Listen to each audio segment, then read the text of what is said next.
our students are going to become citizens of a global community. Much of global poverty is tied to global health. It's incumbent upon us to teach these students about those issues and how to think about solving those problems. The world has become very, very small, and I think we are beginning to pay attention because diseases have no boundaries. We live in a very interconnected world, and to think about global poverty as being a problem that is far away, and I don't personally have to be engaged in the solution, that is a old-time way of thinking. With the support of RICE, I'm going to the place where there's the greatest need. To bring together these really smart, energetic, passionate people and focus them on this particular problem, not only can we transform the way that education is done, we can transform the way that research is done.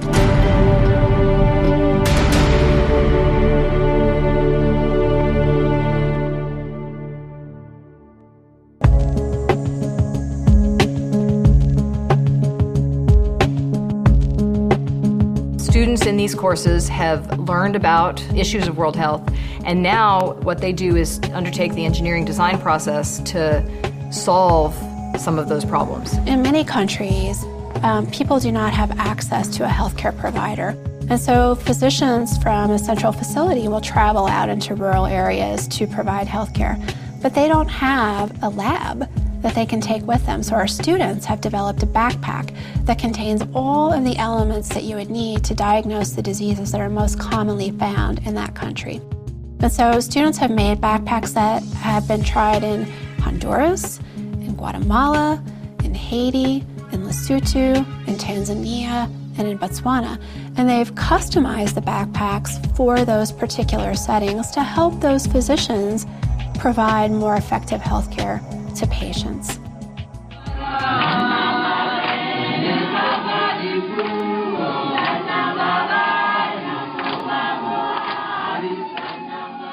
The Beyond Traditional Borders program has the opportunity for students to go to the developing world, see what it's really like in that environment. They will come back and be much better able to create real solutions that are going to work.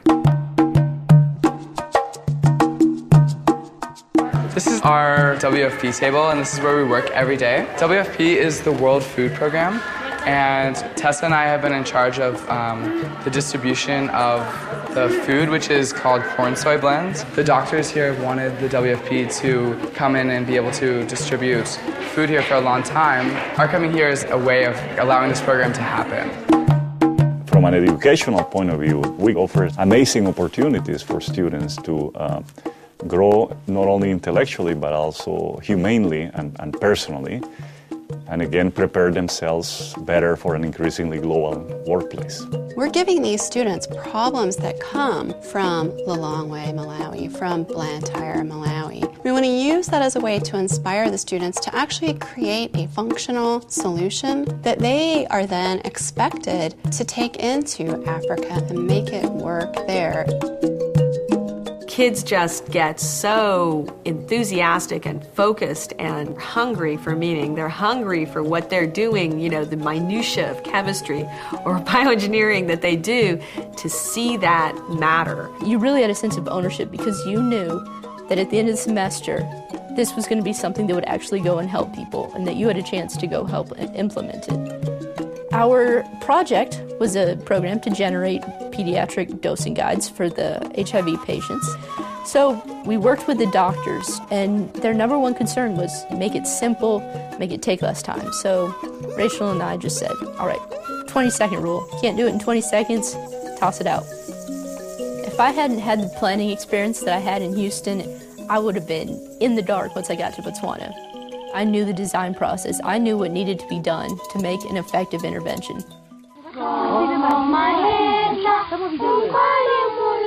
I think that education can be equally as life-saving as technology, maybe more life-saving. So I think it's critical to improve education across the board. And I think the best way to do that is to engage students in doing science that matters.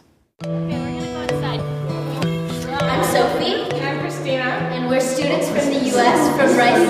We're here for the summer at SOS, and we're teaching about HIV/AIDS and health and science, and so it'll be a lot of fun. We implemented our HIV education activities that we had been designing all last spring. We're teaching them how HIV attacks the body. We incorporated a lot of games and interactive activities to get the messages across. A lot of our task during the class was to think of what are your financial limitations, your cultural limitations, your language limitations in this other setting. How is the environment you're in going to affect the success of your activities? All these questions are very good, so I'm very impressed. We got here and found a lot of things that we didn't expect, so that in itself was a great learning experience. I think what the RISE initiative of actually bringing American young students to Africa is the greatest thing that we've ever done.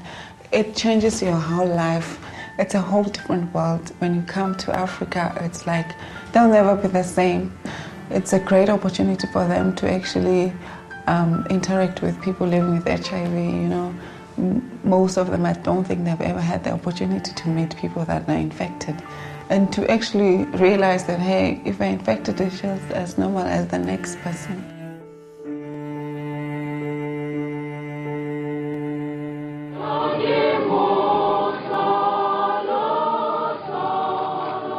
We can't solve the problems of global health unless we bring not only technology to bear, but an understanding of culture and of communication. Our students need to be able to integrate all of that if they're going to contribute to the solution of both today's and tomorrow's problems.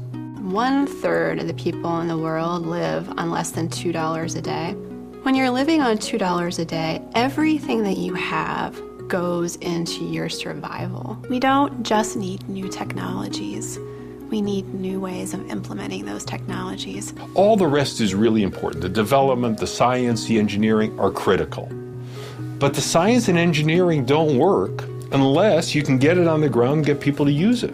And that's one of the things I think we in business schools can bring to this. What we're trying to do is to leverage the experience within the Jones School of Management in the area of technology commercialization and in the area of micro-entrepreneurship.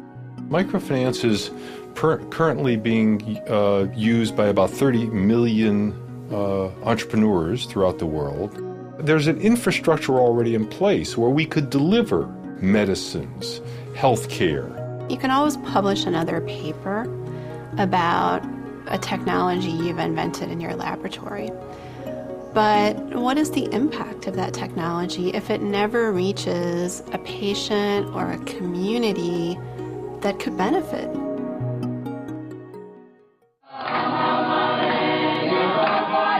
RISE is able to collaborate outwardly, in particular with the fantastic institutions of the Texas Medical Center.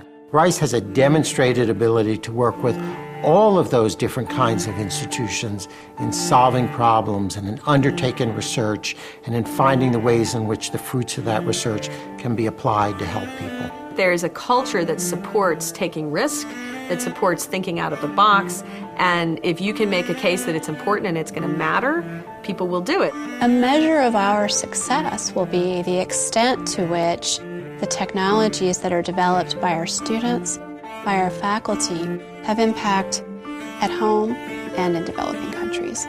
And to do that, we have to bring together scientists, engineers, physicians, educators in Houston and in developing countries. We have to be partners.